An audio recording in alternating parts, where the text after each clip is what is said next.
감사합니다. 우리 함께 하나님 말씀 보시겠습니다. 오늘 거룩한 주일 아침에 우리에게 허락하신 하나님 말씀은 신약성경 요한 1서 제2장 1절에서 11절까지 말씀입니다.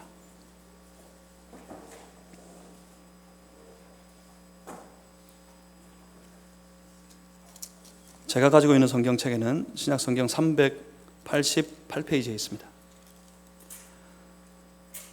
요한 1서 2장 1절에서 11절까지 말씀, 오늘 우리에게 주신 우리 살아계신 아버지 하나님의 말씀입니다. 우리 한 절씩 나누어서 교독하시겠습니다.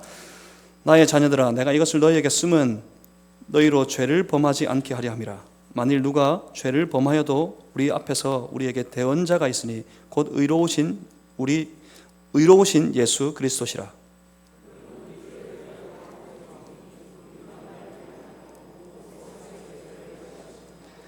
우리가 그의 계명을 지키면 이로써 우리가 그를 아는 줄로 알 것이요,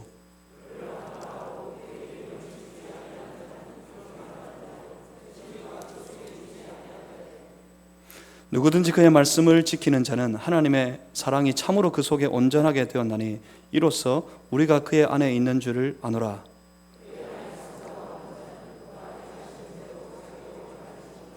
사랑하는 자들아, 내가 새 계명을 너희에게 쓰는 것이 아니라 너희가 처음부터 가진 옛 계명이니 이 옛 계명은 너희가 들은 바 말씀이거니와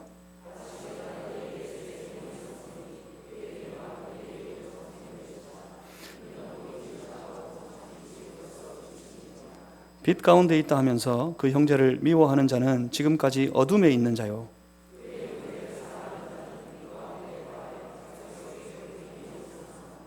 함께 읽습니다. 그의 형제를 미워하는 자는 어둠에 있고 또 어둠에 행하며 갈 곳을 알지 못하나니 이는 그 어둠이 그의 눈을 멀게 하였습니다. 아멘. 요한 1서 2장 1절에서 11절 말씀으로 원래 오늘 설교의 제목은 상당히 깁니다. 아주 깁니다. 길어서 제일 뒷부분만 떼서 붙여놓은 것인데, 요한일서 처음 1장 나눌 때 처음 제목은 누구와 사귈까 였습니다. 오늘 두 번째 제목은 어떻게 사귈까 입니다. 어떻게 사귈까? 하나님과의 사귐은 하나님의 말씀이 그의 삶에 이루어지는 것으로 나타나되 그 결과는 형제를 사랑하는 것이다. 이게 원래 제목입니다.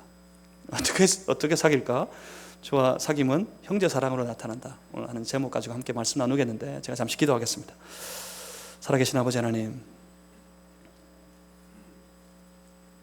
이 거룩한 주일 하나님 앞에 함께 예배드리는 주에 성도들의 심령에 하나님을 예배하는 뜨거운 열망이 충만하게 하여 주시옵소서. 주의 성령이시 우리로 충만케 하사 주시는 말씀 가운데 날 향하신 하나님의 그 거룩하고 선한 뜻을 분별하고 깨닫게 하여 주옵소서. 내게 주시는 말씀을 붙잡게 하시고 그 말씀 붙잡고 하나님을 경배하고 하나님을 찬양하고 하나님을 높여드리는 온전한 예배 되게 하여 주옵소서. 예수 그리스도 이름으로 기도하옵나이다. 아멘. 여러분 기억하십니까? 우리에게는 생명이 있습니다. 성도가 가진 생명이 무엇입니까? 성경이 우리에게 말하는 생명이 무엇입니까? 그 생명은 하나님과의 연결이고 하나님과의 화목입니다. 요한서신서에 우리 사도 요한의 표현대로 하자면 그 생명은, 그 하나님과의 연결과 하나님과의 화목은 하나님과의 거룩한 사귐입니다. 우리 안에 있는 생명, 그것은 하나님과의 사귐입니다. 우리의 신앙이 이 생명신앙이 되기를 소망합니다. 생명신앙이 되어야 합니다. 이 말은 예수 그리스도 안에서 하나님과의 거룩한 사귐이 있는 신앙이 되어야 한다는 말입니다. 어떤 이들은 신앙을 내가 주를 위해 해야 하는 일이라고 생각하는 사람들이 있습니다. 그래서 그들은 신앙이 뜨거울 때 주를 위해 일합니다. 열심히 일합니다. 최선을 다해서 일합니다. 그들의 신앙의 눈으로 일하지 않는 다른 이들을 볼 때 이해할 수가 없습니다. 일하지 않는 다른 이들을 정죄합니다. 그러다가 그렇게 뜨겁게 열심히 최선을 다해서 일하고 또 일하다가, 여러분 일에 빠지면 어떻게 되는지 아십니까? 결과는 똑같아요. 우리가 똑같은 경험을 합니다. 열심히 일하면 어떨까요? 지칩니다. 일하다가 지쳐 점점 무너집니다. 여전히 일하지만 지쳐 힘겨운 가운데 그 신앙의 일을 계속해서 이어갈 뿐입니다. 그러다가 돌아봤더니 내 신앙의 생명력이 다 사라져 버렸습니다. 그저 인내만 남아있을 뿐입니다. 그런가 하면 어떤 이들은 신앙을 생각이나 지식으로 여기는 사람들이 있습니다. 그래서 어떻게 합니까? 열심히 공부합니다. 열심히 알려고 합니다. 그들은 그 신앙의 가장 큰 만족을 누릴 때가 남들보다 더 고상한 지식으로 주님도 알게 됐을 때, 내가 남들보다 더 많이 아는 것 같을 때, 내가 다른 이들보다 더 잘 알고 있는 것 같을 때 그들은 내면의 신앙으로 만족합니다. 그러다가 제대로 알지 못하는 이들을 보면 멸시합니다. 아주 묘한 영적인 교만에 빠져버리는 겁니다. 항상 얼마나 내가 알고 있는지를, 내가 얼마나 외우고 있는지를 어스대며 신앙생활합니다. 그렇게 살다가, 신앙의 하루하루를 살다가 그 내면에 꽉 차 있는 신앙의 지식, 성경의 지식은 남았는데 가슴 속에 감격은 사라지고 없습니다. 그래서 신앙이 건조해집니다. 머리는 꽉 찼는데 가슴은 비어버리고 냉랭한 신앙이 되고 판단하고 정죄하는 신앙이 되어버렸습니다. 그런데 말입니다, 우리 주께서 하늘 보좌를 박차고 사람의 몸을 입고 친히 우리들의 삶 속에, 내 개인의 삶 속에 찾아오셨을 때 주께서는 우리와 더불어 일하시기 위해 찾아오신 적이 없습니다. 주께서 우리를 찾아오셔서 만나시고는 우리와 더불어 함께 공부하자고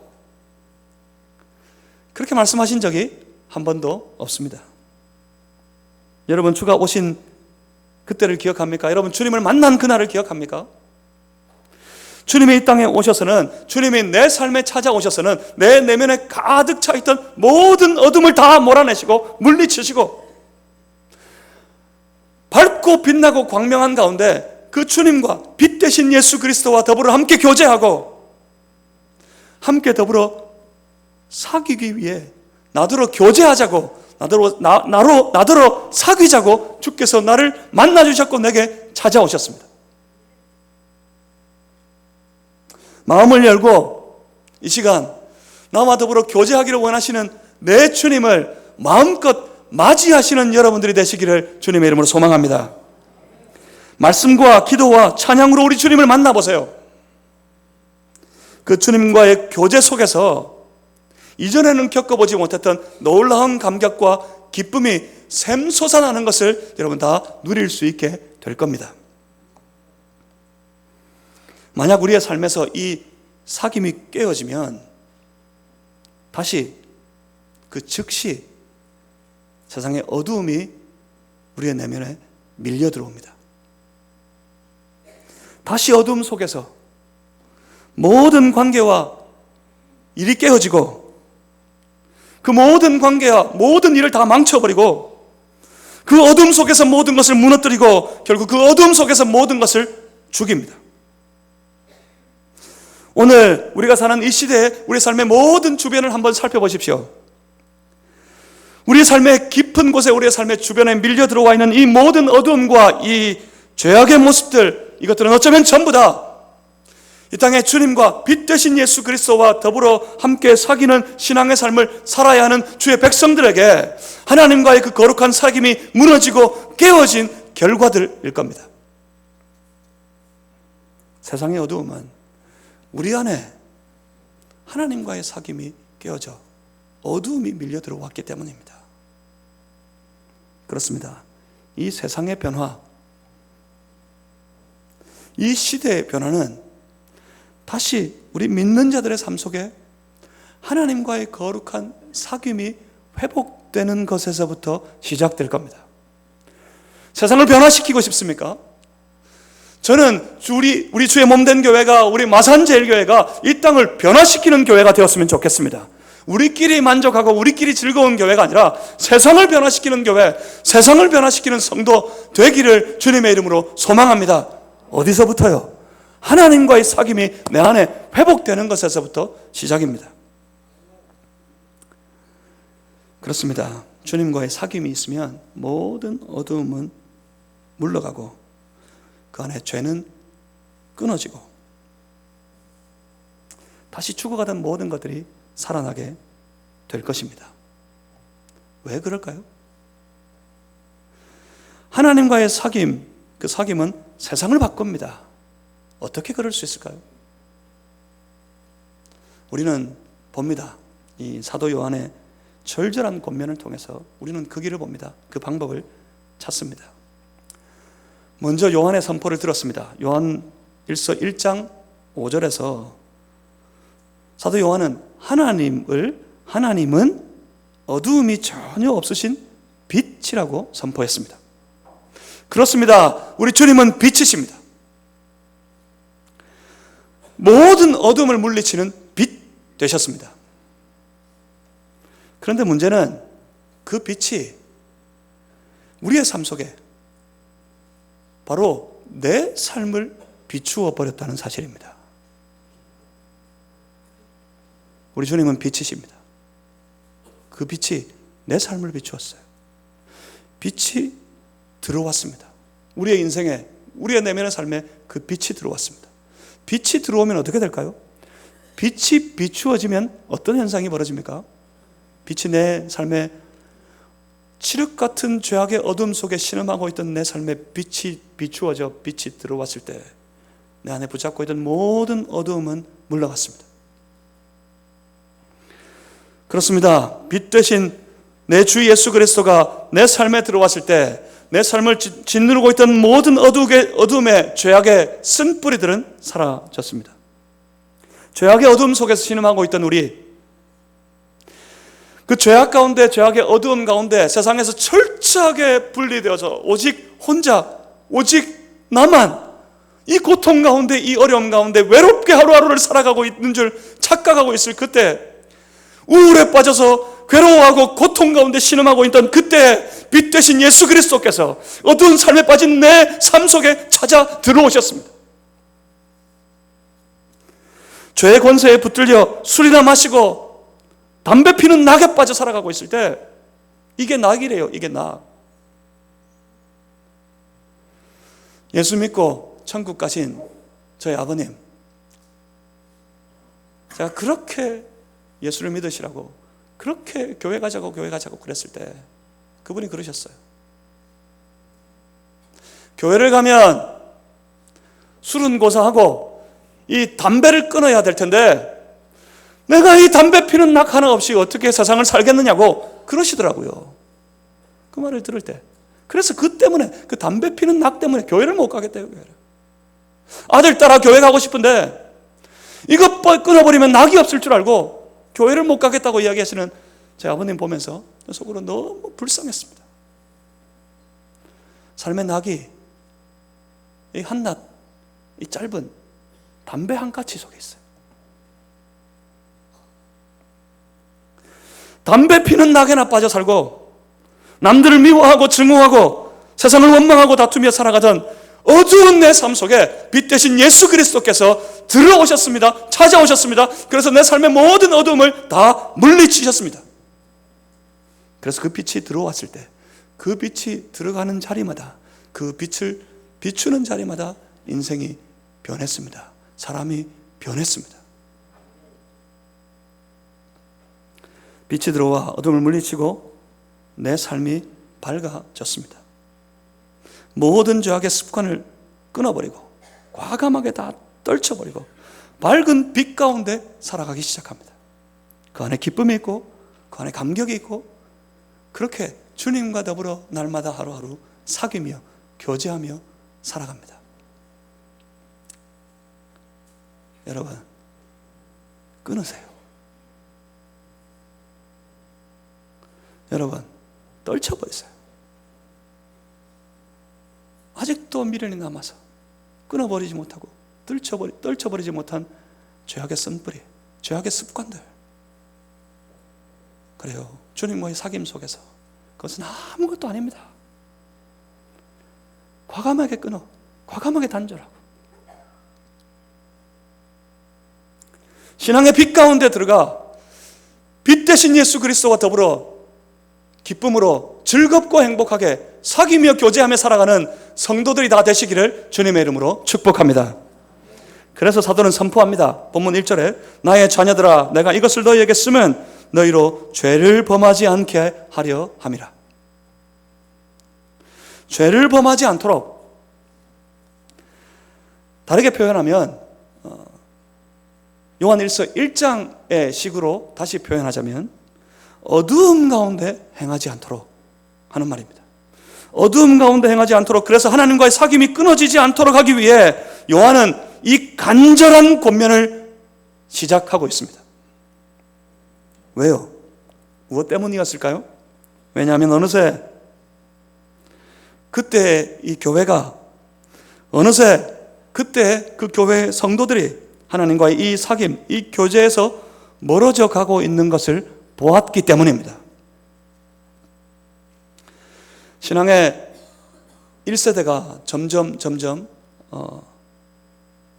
소천하고 떠나가고 있을 그때, 다음의 세대들이 자라나서 교회의 주력이 되어 가고 있는 이때 가만히 보았더니 어느새 신앙의 감격은 다 사라지고 기쁨이 무뎌지고 말씀이 희미해져 가고 있고, 사람들이 조금씩 주를 멀리 하더니 어느새 그 교회에 가만히 들어온 거짓 교사들의 거짓된 가르침에 빠져서 그들이 생명 가운데 주님과 사귀며 그 기쁨 속에 살아야 하는 주의 백성들이 점점 교회를 떠나고 있는 이들이 보여지더란 말입니다. 그것을 보면서 사도 요한은 견딜 수가 없었습니다.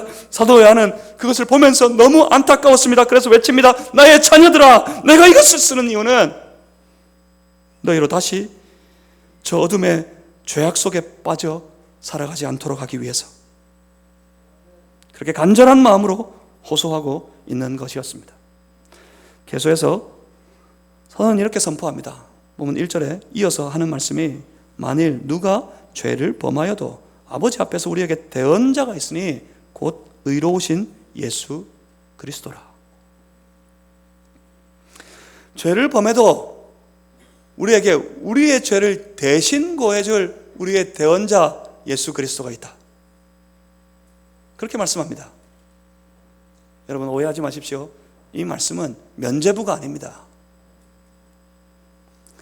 그래, 우리에게는 대언자가 있으니 우리의 죄를 대신 하나님께 고해줄 대언자 대신 예수님이 계시니 지금 내가 내 마음대로 죄의 욕심을 따라 살아도, 죄를 범해도 대언자 예수 그리스도 때문에 나는 괜찮다. 나는 괜찮을 거야. 그저 죄에서 돌아서서 그 죄를 인정하고 고백하면 다 괜찮아. 이런 데 사용하는 말씀이 아니란 말입니다. 이런 게 아니라고요. 생각해 보십시오. 여러분 잘 생각하셔야 합니다. 범죄에 빠진 인생 어두움 가운데 빠져버린 죄인은 결코 자기 죄를 인정하거나 그 죄를 고백하지 않습니다. 죄인은 죄를 고백하지 않습니다. 죄인은 죄를 인정하지도 않습니다. 그래서 사람의 갱생이 어려운 겁니다. 그래서 말하는 거예요. 사람이 안 변한다고요. 여러분도 그렇게 믿으십니까? 그렇습니다. 사실입니다. 죄악의 어둠 속에서는, 그 어둠에 빠져서 그 죄의 사슬 권세에 강하게 붙들려 살아가는 저들의 삶 속에서는 결코 사람의 변화란 있을 수 없습니다. 사람은 안 변합니다. 그런데 어떻습니까? 예수님을 만난 사람들, 그들은 다릅니다. 주님을 만난 사람들의 내면에는 언제나 주가 주시는 말씀이 역동하게 됩니다. 주님 만났을 때 내게 주시는 말씀이, 그 메시지가 내 삶 속에, 나의 내면 가운데 역동하기 시작했단 말입니다. 주의 말씀이 그 안에 역사할 때 사람들은 저마다 그 말씀을 통해서 자신의 삶을 비추어 봅니다. 혹자는 말씀이 세상을 비추어 보는 창문이라고 말하는 이들이 있는데, 그렇지 않습니다. 말씀은 창문이 아닙니다. 오히려 말씀은 거울입니다. 말씀을 비추어 봤을 때 세상이 저 모양인 것은 말이 안 되는 거예요. 틀렸어. 말씀을 비추어 봤더니 저렇게 살아가는 저 사람은 틀렸어. 저 사람은 안 돼. 그래서 혀를 차면서 쯧쯧거립니다. 그것이 말씀이 아닙니다. 말씀이 그런 것이 아닙니다. 예수님을 만난 사람들, 예수님을 만났을 때 주가 내 안에 역사하시고 내가 주와 더불어 함께 교제하며 살아갈 때 내게 주시는 말씀은 언제나 거울이 되어 나를 비춥니다. 주님을 만난 사람은 말씀을 읽을 때마다 그 말씀을 통해 자기를 봅니다. 자기를. 말씀을 대하면, 말씀을 묵상하면, 말씀을 들으면 언제나 자신의 허물이 보입니다. 남들이 보면, 다른 사람들이 생각할 때는 아무것도 아닌 일인데, 주님과 더불어 사귐이 있는 거룩한 주의 성도, 하나님의 자녀들은 주가 주시는 말씀 안에 자신을 비추어 봤을 때 그 작은 죄 하나가 너무 선명하게, 작은 티 하나가 너무 확실하게 비추어 보여져서 그것 붙잡고 하나님 앞에 처절하게 엎드려 씨름합니다. 하나님, 내가 범죄했습니다. 하나님, 내가 죄인입니다. 하나님, 나를 용서해 주십시오. 이렇게 죄를 고백합니다.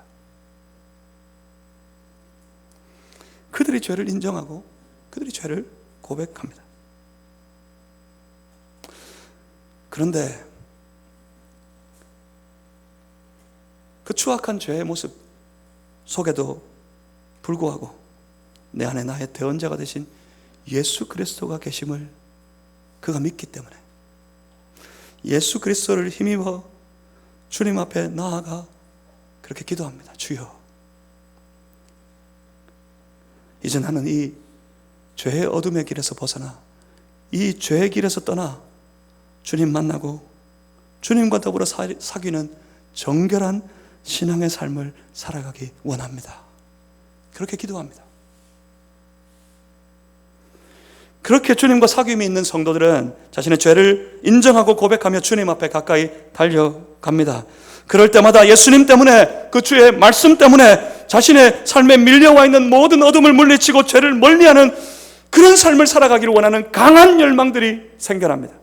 하루아침에 단 한 번의 모든 죄의 쓴뿌리를 걷어내지는 못하지만, 죄악의 습관을 끊어버리지는 못하지만 조금씩 멀리합니다. 조금씩 끊어버립니다. 그렇게 사람이 조금씩 변해가는 겁니다. 그렇습니다. 말씀 앞에, 주의 복음 앞에, 우리 주 예수 그리스도 앞에서 주를 만난 사람들은 변합니다. 저에게는 그런 믿음이 있습니다. 저는 오직 이 믿음 때문에 여전히 목사입니다. 저는 이 믿음 때문에 오늘도 이 말씀 들고 여러분과 함께 하나님의 말씀을 나누고 있습니다. 그 믿음은 다른 것 아닙니다. 저는 믿습니다. 주의 말씀이, 오직 주의 말씀만이 사람을 변화시키는 줄 믿습니다. 주의 말씀으로 변화된 인생을 살아가는 성도가 되시기를 주의 이름으로 축복합니다. 성경은 그들의 삶을 이렇게 말씀하고 있습니다. 본문 3절입니다. 3절에 우리가 그의 계명을 지키면 이로써 우리가 그를 아는 줄로 알 것이요. 여러분, 하나님 아십니까? 여러분, 하나님을 어떻게 아십니까?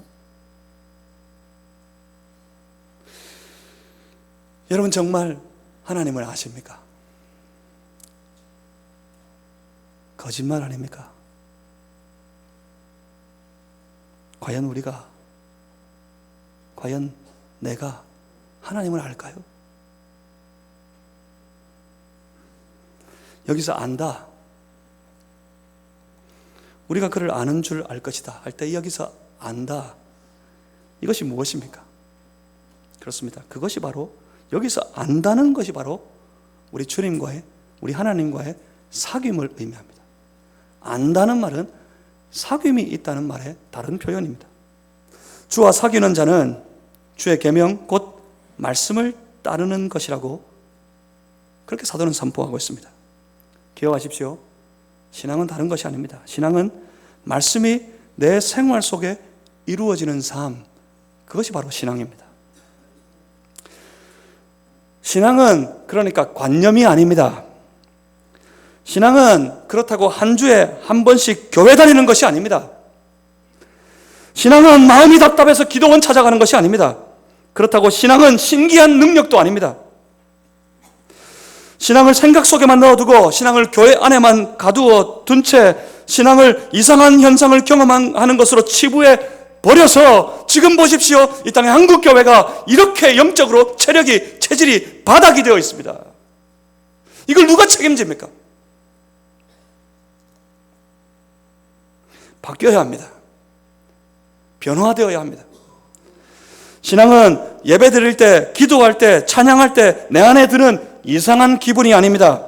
이상한 기분, 이상한 경험, 그렇게 사람들을 모았어요.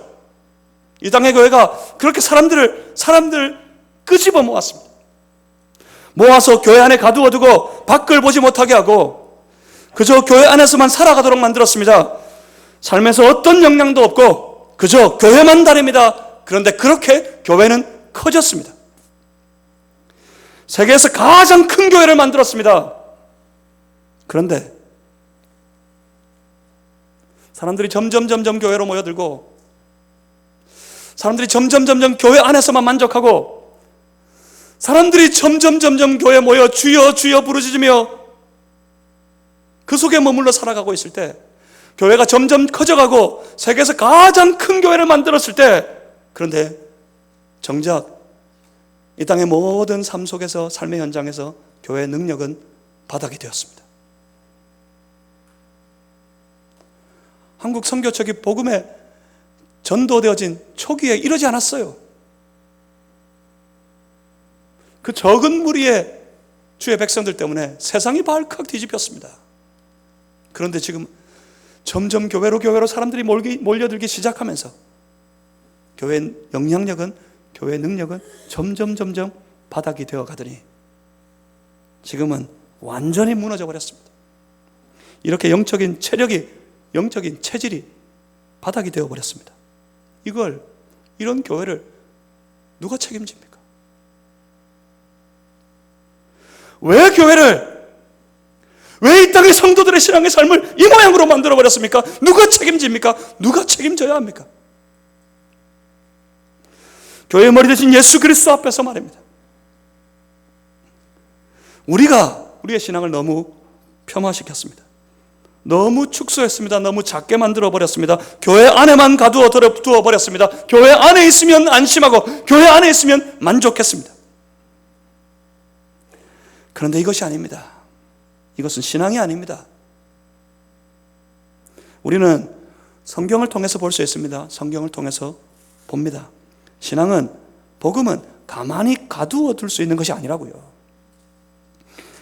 복음은 결코 머물러 있지 않습니다. 교회 안에 머물러 있어서는 안 됩니다. 신앙은 온 사방, 온 세상을 향해, 온 열방을 향해 뻗어 나가야 합니다. 뻗어 나갑니다. 삶의 현장에 복음이 선포되어져야 하고 그 복음으로 세상을 바꿀 수 있어야 됩니다. 그때 복음이 뻗어 나가기 시작할 때 진정한 복음의 능력이 나타나게 됩니다.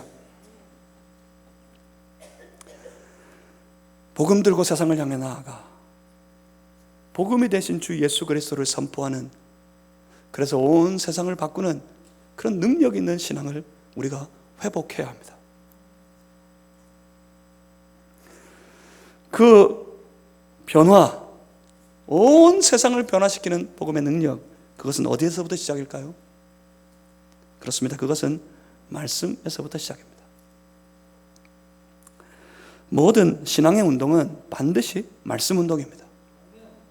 신앙은 하나님의 말씀이 그 자녀들의 삶 속에서 이루어지는 것, 그것이 바로 신앙입니다. 신앙의 사람들은 자기에게 주시는 말씀 한 절 붙잡고 세상에서 씨름하는 사람들이에요. 내 안에 예수님 계시고 주님 내게 말씀 주셨으니 그 말씀 붙잡고 그 말씀 한 절 붙잡고 씨름하며 살아가는 그런 사람들이 신앙의 사람이고 그것이 바로 신앙입니다. 그런 신앙이어야 합니다. 그래서 사도는 외치고 있는 것입니다. 주를 사랑한다 하면서 주의 말씀을 따르지 않는 것, 계명을 지키지 않는 것, 그 삶 속에 전혀 주의 말씀이 나타나지 않는 것, 그건 전부 거짓말이다. 거짓말이다. 주를 사랑한다는 것 거짓말이다. 주를 믿는다는 것 거짓말이다. 주를 따른다는 것 거짓말이다. 지금 우리 주변에, 우리 안에 거짓말이 너무 많습니다. 지금 한국 교회, 한국 성도들의 삶에 이 거짓말이 너무 많습니다. 말씀 없이도 살아갈 수 있는 신앙의 삶이 되어버렸어요. 말씀 없이도 내가 신앙생활 할 수 있다고 착각하는 그런 성도가 되어버렸습니다. 내게 주시는 말씀이 없는데도 불구하고 아무렇지도 않아요.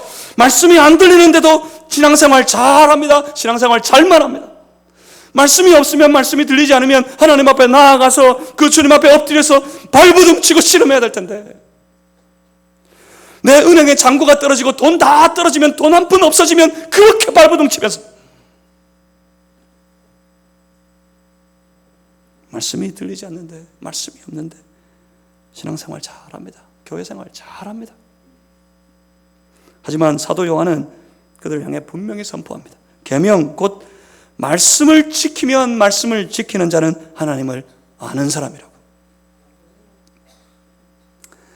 신앙인은 말씀으로 살아가는 사람들입니다.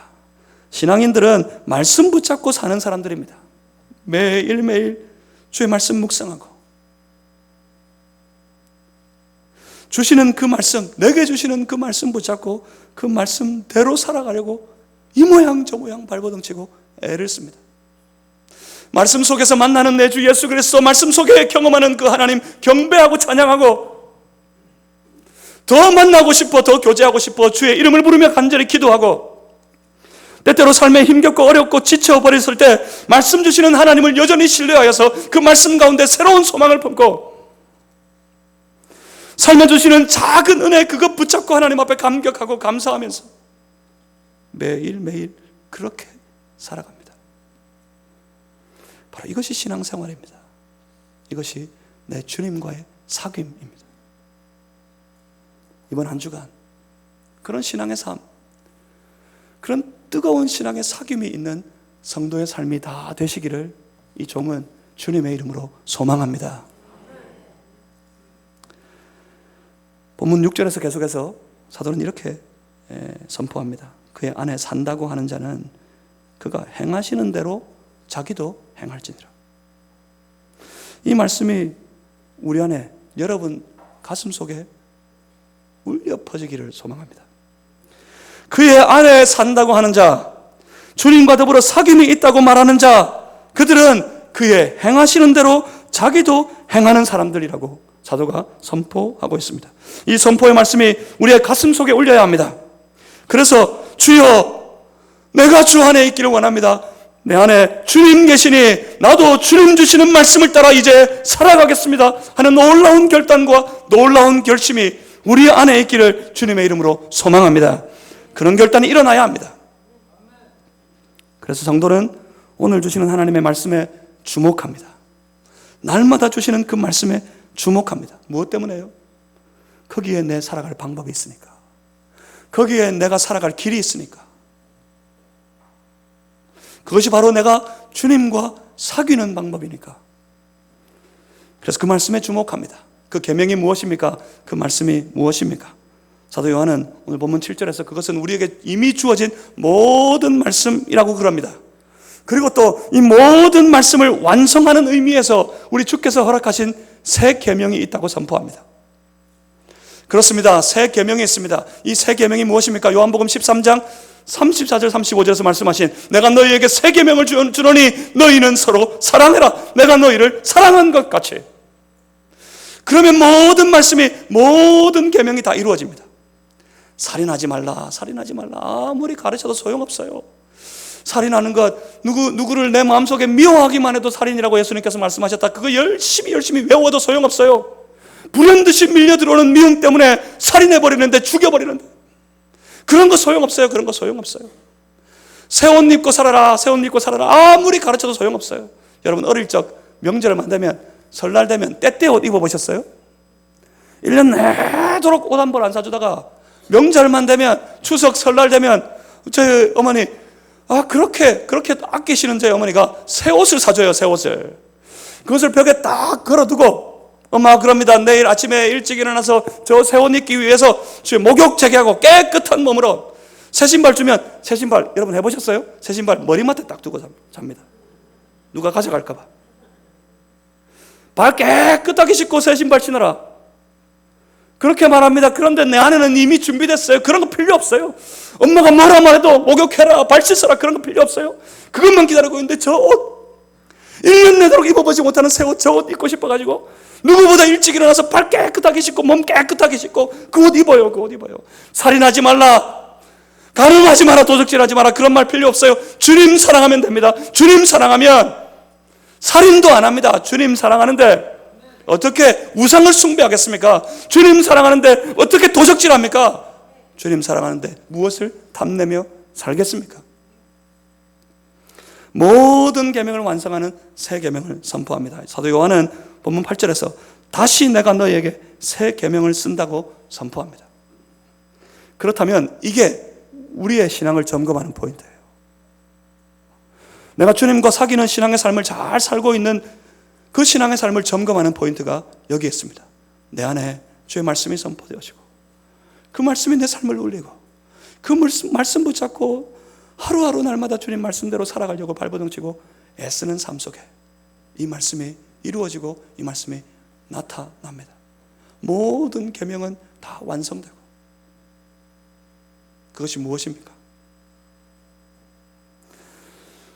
이것으로 점검해 봅니다. 다시 내가 너희에게 새 계명을 쓴다. 9절입니다. 빛 가운데 있다 하면서 그 형제를 미워하는 자는 지금까지 어둠에 있는 자요.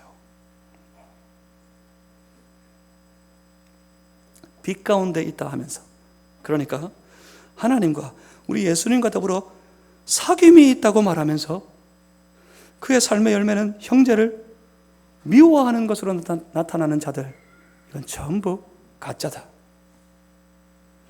이들은 전부 거짓이다. 이들은 전부 가짜라는 선포입니다. 그는 여전히 어둠에 있는 자들이랍니다. 그 말씀이 그 삶에 역사하지 않는 이들입니다. 형제를 미워하는 자는 말씀이 없는 사람이고, 나아가 하나님과의 사귐이 없는 사람이란 말입니다. 반대로 보면 10절에 이렇게 말씀합니다. 그의 형제를 사랑하는 자는 빛 가운데 거하여 자기 속에 거리낌이 없다. 형제를, 지체를 사랑하는 자, 무엇 때문에 형제를, 내 지체를 사랑합니까? 주님이 내게 그렇게 말씀하시니까. 무엇 때문입니까? 내 안에 그 주님과의 사귐이 있으니까. 나와 더불어 교제하는 내 주님을 무엇보다 누구보다 사랑하기 때문에 그가 말씀하시는 대로 내가 살기를 원하는데, 그 말씀이 내게 요구합니다. 너희는 서로 사랑해라, 내가 너희를 사랑하는 거지. 오늘 본문의 말씀으로 표현대로 하자면 형제를 사랑하라 하십니다. 그래서 형제를, 지체들을 사랑합니다. 바로 그들이 말씀이 있는 자들이라고 본문은 선포합니다. 나아가서 그들이 바로 하나님과 사귐이 있는 신앙의 사람들이라고 우리에게 선포하는 것입니다. 문제는 오늘입니다. 그때 어땠는지, 그 교회에 도대체 무슨 일이 있었는지, 그게 문제가 아닙니다. 그때 그 성도들에게 어떤 일들이 벌어지고 있는지, 그것이 문제가 아닙니다. 문제는 오늘 우리입니다. 오늘 우리에게 이 말씀이 선포되어질 때 우리의 삶이 어떠한 모양으로 하나님 앞에, 주님 앞에 섰느냐 하는 것이 문제입니다. 여러분의 신앙은 어떻습니까? 여러분의 신앙의 생활은 안전하십니까? 정말 하나님과의 사귐이 여러분 안에 있습니까? 그 사귐은 말씀이 이루어지는 삶으로 드러납니다. 그 말씀은 우리에게 형제를 사랑하기를 요구하고 있습니다. 그렇습니다. 하나님과의 사귐은 형제 사랑으로 나타나게 되어 있단 말입니다. 우리가 진정 형제를 사랑하는 신앙의 삶의 모습이 여전히 있습니까? 돌아보고 점검해야겠습니다. 과연 우리의 신앙은 거짓이 아닙니까? 과연 우리의 신앙은 가짜가 아닙니까? 돌아봅시다. 그리고 우리 안에 있는, 아직도 남아있는 어둠의 어떤 모양이라도 빛 대신 예수 그리스도 앞에서 온전히 다 물리치고 밝고 광명한 빛 되신 예수 그리스도와 더불어 깊은 교제를 누리는 사귐이 있는 성도의 삶이 되시기를 주의 이름으로 축복합니다. 그래서 주님 사랑하고 우리가 서로 사랑하는 아름다운 교회 되기를 주님의 이름으로 소망합니다. 기도하겠습니다. 살아계신 아버지 하나님, 우리를 부르셨으니 감사합니다. 우리를 만나주시니 감사합니다. 주님과 더불어 아름다운 교제, 이 사귐이 끊어지지 아니하게 하시고 그 교제 가운데 그 사귐 속에 주의 말씀을 이루는 신앙의 삶을 살아가는 우리 모두가 되게 하여 주시옵소서. 감사합니다. 예수 그리스도 이름으로 기도하옵나이다. 아멘.